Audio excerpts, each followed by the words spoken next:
Bien, señores, los principales temas de hoy vamos a decir que en el caso de que el presidente Abinader fue proclamado por el Partido Reformista Social Cristiano y vimos la forma en la que ya el presidente Abinader también ratificó el Partido Reformista, pone a Raquel Peña de vice y ahí mismo el presidente la ratifica. Ya sabemos esto. La boleta del Partido Revolucionario Moderno yo creo que ya está bastante estructurada y de forma personal quiero decir que no importa los funcionarios buenos o malos que haya tenido esta gestión, pero en el caso de la vicepresidenta Raquel Peña, tenemos que decir que todo lo que uno se puede sentir es bien representado y todas las áreas que la vicepresidenta Raquel Peña ha manejado hasta el momento, nosotros podemos decir que podemos estar tranquilos.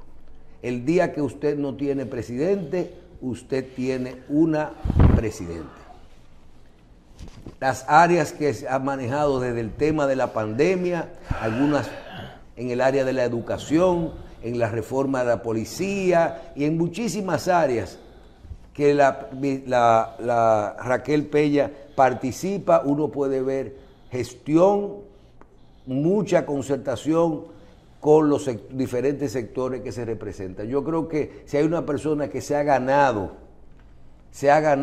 con su trabajo, es esta posición, repetir en su posición es la vicepresidenta Raquel Peña, porque lo hace no solamente por la parte política. Además, los números están ahí. Yo creo que esto le suma al presidente Abinader mucho, porque le da mucho respaldo y mucha tranquilidad a la población, los que hemos visto el trabajo que ella ha venido desempeñando. Hay presidentes, vicepresidentes que han sido pasivos, otros que han estado como doña Milagre, específicamente en el área de la educación.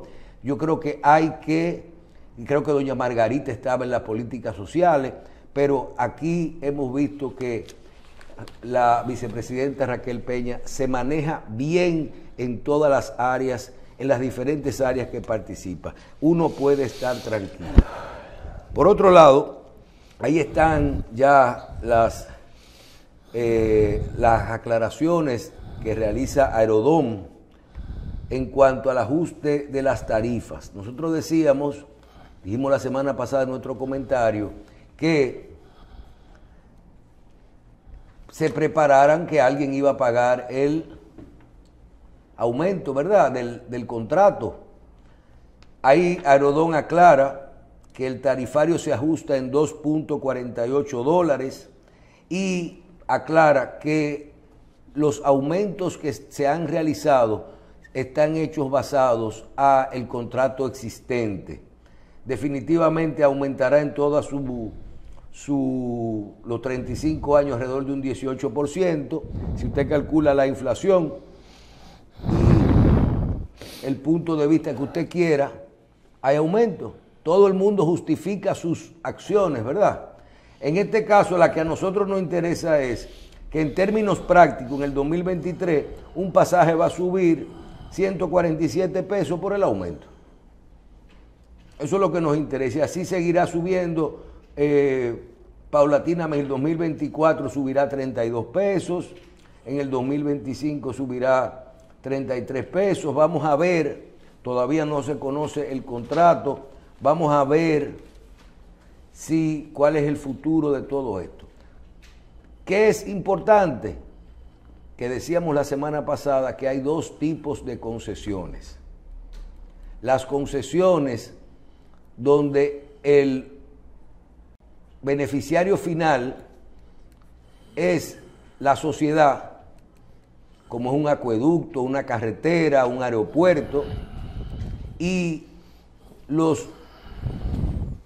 las concesiones que al final generan un beneficio y que deben de generar un beneficio al Estado, como es una mina, que con excepción del medio ambiente usted saca el oro y lo vende. Entonces ahí el Estado debe de ganar lo más que se puede en ese tipo de concesión. En las concesiones que utiliza la sociedad, que utiliza el país, el dominicano, claro que hay que compensar a quien hace la inversión, quien construye la carretera, quien construye el acueducto, quien construye el aeropuerto, quien lo gestiona, pero no necesariamente los beneficios tienen que ser, o sea, beneficios de no tener que gastar en la construcción y en la operación, pero el resultado tiene que ser que el país no gaste en la inversión y que el beneficiario final, que somos nosotros, podamos recibir el bien o el servicio de la forma más económica posible.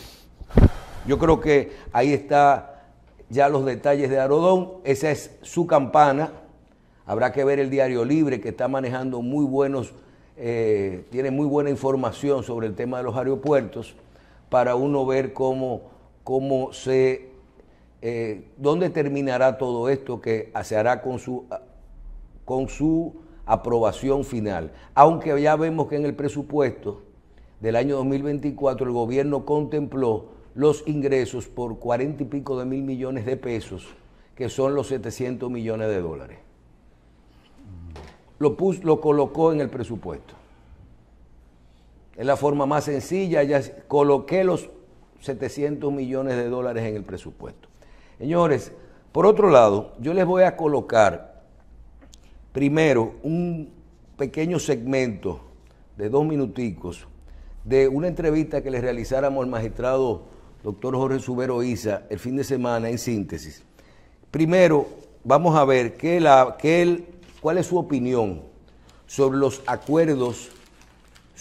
acuerdos que realiza la justicia con los imputados. Vamos a ver si lo tenemos listo, la parte que habla de los acuerdos extrajudiciales. La prisión, la privación de libertad, la última, sin embargo, se despachan casi siempre acogiendo el dictamen del Ministerio Público, precisamente para evitar la crítica de la opinión pública. Pero lo ideal sería que una persona sea juzgada en libertad, a menos que haya evidencia de que hay un peligro de fuga, que puede alterar las pruebas, que puede manipular el proceso, pero fuera de esos presupuestos... Que también eso es interpretativo, eso sería... También interpretación, por eso es que el juez es soberano al momento de tomar la decisión. ¿Cuál es la opinión suya sobre los acuerdos judiciales? Los acuerdos, no sé si se dice judiciales o extrajudiciales, y sobre todo viendo ya los que están ocurriendo ahora. Vemos casos de corrupción, por ejemplo, en la que implicados, personas que pueden ser condenados, partes del proceso, hacen una negociación económica y una delación, quedan fuera del proceso y otros están adentro. ¿Hasta cómo usted ve si nuestras leyes permiten esto? ¿Hasta dónde y quién tendría que, se puede decir, yo te acepto eso y ya con eso te perdono? Porque yo podría atracar un banco con otra persona y después decir, mira, fue él y yo estaba, toma, te devuelvo algo del dinero. ¿Hasta dónde esto es válido y qué usted opina sobre los acuerdos, sobre todo económicos, con gente que son parte del proceso, mira, no testigos? Lo que yo voy a decir no le va a gustar a mucha gente. Y posiblemente este programa, que tiene una audiencia muy buena, la gente va a escuchar lo que yo voy a decir. Para mí son acuerdos indecentes. Yo no concibo todavía, quizás por mi formación, yo tengo 53 años de ejercicio profesional, viendo las diferentes etapas por las que ha pasado la justicia dominicana. Premiar, ganar un proceso judicial, obtener ganancias de causa del Ministerio Público, lograr el Ministerio Público una condenación, porque un cómplice o un coautor denuncia a su compañero, para mí es antiético. ¿Y esa prueba es válida? Es válida porque la ley lo contempla. Eso es fomentar el caliezaje. Son medidas que desde el principio yo nunca estuve de acuerdo. De que para que el Ministerio Público pueda aprobar la acusación que se le está imputando a una persona, tenga que recurrir a una delación que se va a premiar. ¿Cuál es el premio? Bueno, que te vamos a disminuir la pena o por simplemente no vayas a la prisión, pero tú denunciaste a tu amigo, porque principalmente quien hace la denuncia es una persona que está muy ligada al imputado. O que es cómplice. O que no necesariamente es cómplice. Lo que quiere salvar va a ser. Pero es porque es una persona que ha tenido confianza, que se ha ganado la confianza del imputado. Entonces dirán, bueno, la justicia está en primer lugar. Sí, es verdad. La justicia, yo creo que todos debemos cooperar con la justicia. Pero yo tengo mi criterio, que para mí son acuerdos indecentes, son acuerdos antiéticos, porque yo no puedo denunciar. Bien, señores, ahí está la opinión del doctor Jorge Subero Isa sobre los acuerdos que hemos estado viendo en todos estos procesos que son nuevos en nuestro país. Personas que son implicadas en procesos, que hacen una negociación económica para quedar, y con una delación para quedar fuera del expediente. Yo creo que aquí hemos hablado bastante de esto y sí hay que reconocer que son pruebas válidas. El magistrado ha dicho que sí, que son pruebas válidas, pero que son indecentes y que no... Dice, yo nunca estuve de acuerdo por una razón. Cuando se trató el acuerdo de intercambio de información y se pactó los juicios binacionales, de aquellos juicios que se hicieron en principio con Quirino, quien participó en las discusiones con los Estados Unidos fue el magistrado Subero, y creo que también participó Domínguez Brito. De manera que ese calificativo que él le da, y que es muy claro, Subero dice, primero son legales, pero son indecentes.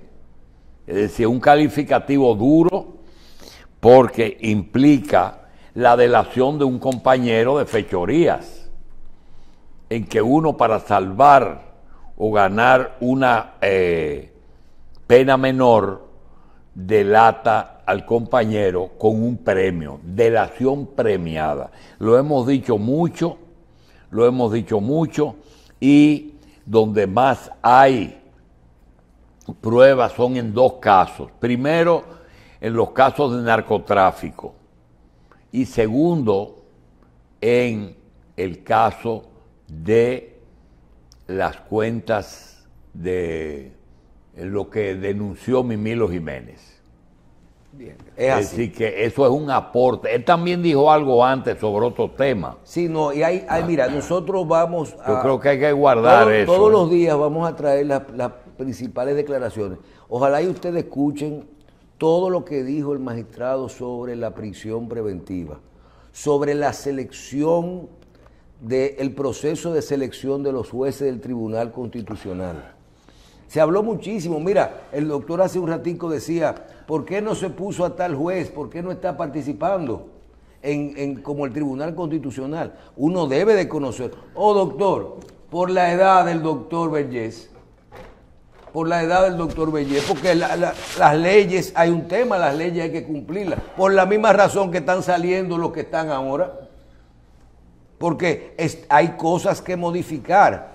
Una persona podría entrar perfectamente a los 74 años al Tribunal Constitucional y a los 75 está vencido, ahora mismo. Pero sin embargo a los 75 tiene que salir, los que están tienen que salir. Entonces hay cosas que no tienen sentido, pero son la ley.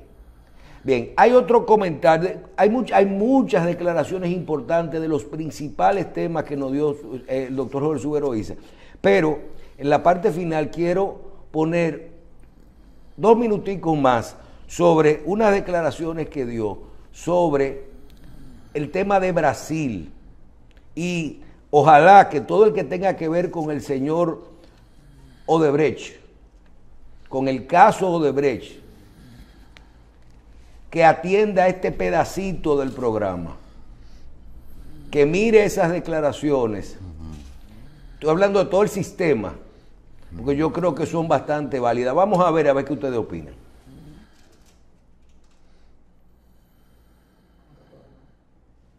los conocimientos, la experiencia, pero también, por ejemplo, reconoce ya lo importante de las redes sociales y de cómo eso impacta a la sociedad.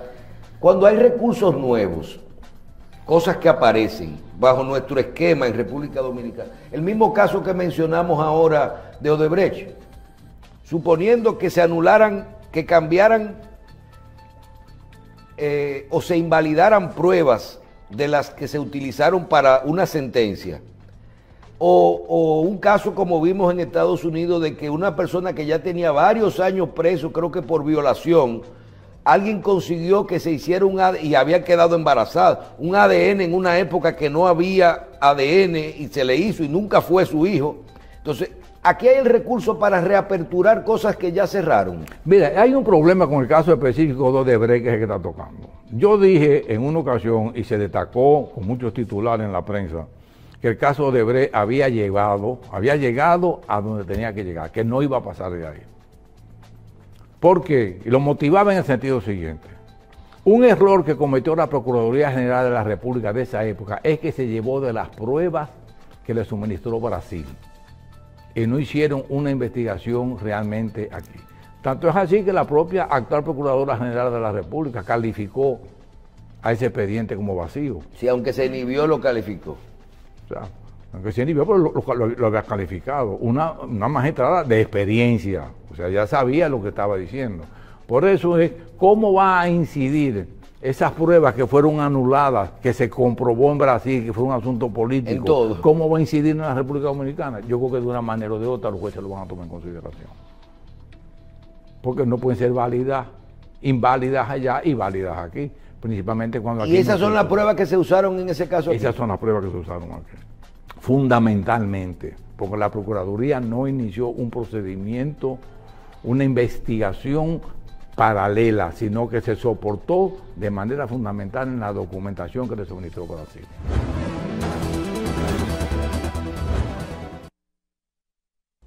¿Qué dice? Fueron tres cosas importantes que dijo Subero, por desmontando cosas.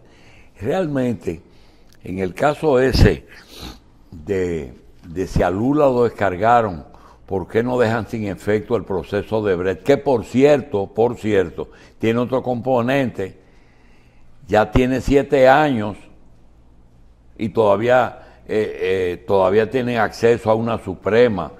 De manera que eso que está diciendo Subero, lo está diciendo con conocimiento de causa, porque cuando se cocinó, se elaboró y se llegaron a acuerdos todas esas cosas, mucha gente no entiende cómo Jean Alain consiguió, por ejemplo, de las Naciones Unidas, y es que él fue procurador, y siendo procurador posiblemente le brindó cooperación a las Naciones Unidas cuando lo era, y ahora le pagaron el favor, y eso tiene que entenderlo el funcionario. Por eso es que nosotros repetimos, es que resulta difícil que una persona que ponga en posesión a su sustituto, la primera acción del sustituto sea ordenar prisión contra él. Eso no tiene precedente. Cuando Jean Alain pone en posesión a Miriam Germán, la primera orden de Miriam Germán fue meter preso a Jean Alain. Tú dices, no, porque no fue que... No, fue el presidente que la nombró, y fue a lo mejor un ministro que la puso en posesión, o el mismo presidente, pero fue quien la sustituyó. Ella sustituyó a ese, y esa ordenó prisión de una vez contra el otro. Entonces, por ejemplo, dice, él sí iba a salir del país. Doña Miriam, Mimilo sale del país cuando le da la gana. Mimilo sale del país cuando le da la gana. Fernando Cristófori sale del país cuando le da la gana. Vive en Miami casi. ¿Por qué? Porque usted se lo permite y usted se lo autoriza. Porque goza de su confianza. Porque son dos que han aportado algo legal, que es la denuncia premiada. Lo que está hablando Jorge Subero. Jean Alain dice que él tenía, cada vez que él iba a salir, él tenía permiso. Por eso es lo que estoy diciendo. ¿Pero permiso de quién? De quien tenía que darla. de quien tenía que darla, de quien tiene ahora Mimilo que se va fuera y Fernando Crisóstomo que se van fuera a Florida cuando le da la gana, porque tienen el permiso de ella. Pero eso es como dice, depende del cristal con que se mira. Bien. Por último, vamos a decirles y a pedirles que busquen del fin de semana unos trabajos que realiza CNN sobre el cambio climático. El cambio climático, el futuro del cambio climático, sobre todo en América Latina y en estos países que tienen tantos problemas. Eso que hablamos la semana pasada, después de las aguas y de la cantidad del volumen de agua, y esa comisión que ahora preside Osiris de León, que advierte que el cambio climático seguirá afectando los países como la República Dominicana. Yo creo que no es un tema que solo le debemos prestar atención mientras tengamos los pies mojados del aguacero de la semana pasada o de las paredes que se cayeron en la 27 de febrero. Tenemos que prestarle atención. Por eso hago referencia no solo a la advertencia de Osiris de León, sino a ese trabajo que prepara la cadena CNN, que yo creo que vale la pena escuchar todos y cada uno de los detalles del por qué el exceso de agua, el exceso de sequía, el exceso de fuegos forestales y mucho frío o mucho calor. Países donde hablamos de que ya superaron los 40 grados durante una temporada alta, países donde no está lloviendo, países donde nos estamos inundando. ¿Cuál va a ser el futuro? Hablan de las reducciones que deben de hacer, qué debemos de hacer hacia el 2030, qué debemos de hacer hacia el 2050, qué acciones puntuales. ¿Qué acciones puntuales? Es preocupante. ¿Cómo afectará esto el turismo? ¿Cómo afectará la agricultura? ¿Cómo afectará la foresta? Y nuestro estilo de vida sobre todo. Porque aquí decíamos que las cosas están construidas para una capacidad. La ventana de su casa tiene una capacidad de recibir agua y de recibir viento. Las paredes de su casa tienen una capacidad de recibir en condiciones normales, cuando están bien hechas. Aquí tendremos que cambiar y en el mundo se está cambiando el paradigma de construcción, de aprobación. Ya nosotros no podremos... Mira, tú me preguntas a mí. Y aquí hay que evaluar, hasta en el Distrito Nacional y en muchos lugares de Santo Domingo, hay que evaluar las aprobaciones de los sótanos, de las torres. Sí. Aquí hay que evaluarlo. Vamos a seguir construyendo parqueos que se van a llenar de agua. Eso no es un problema, que saquen los carros. Entonces está aprobado, pero que después no nos digan que se inundó el apartamento. Que después no nos digan que se inundó el apartamento. Sí. Usted vive en un primer piso. Usted sabe que le va a llegar por... Si antes le llegaba por los tobillos, primero le tocaba el contén, después le llegaba por los tobillos, el año que viene le va a llegar por la cintura. Porque no es un problema solamente de los lugares que tradicionalmente se daba. ¿Qué vamos a hacer? ¿Qué vamos a hacer?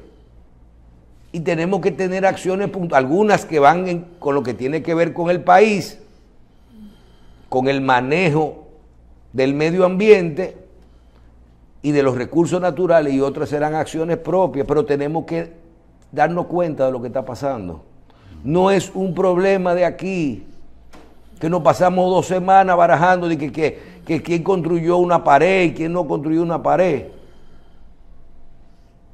Es que el juego cambió. Y si queremos llegar al 9º inning, vamos a tener que tomar acciones, porque si no se va a suspender por lluvia. Sí. Pausamos.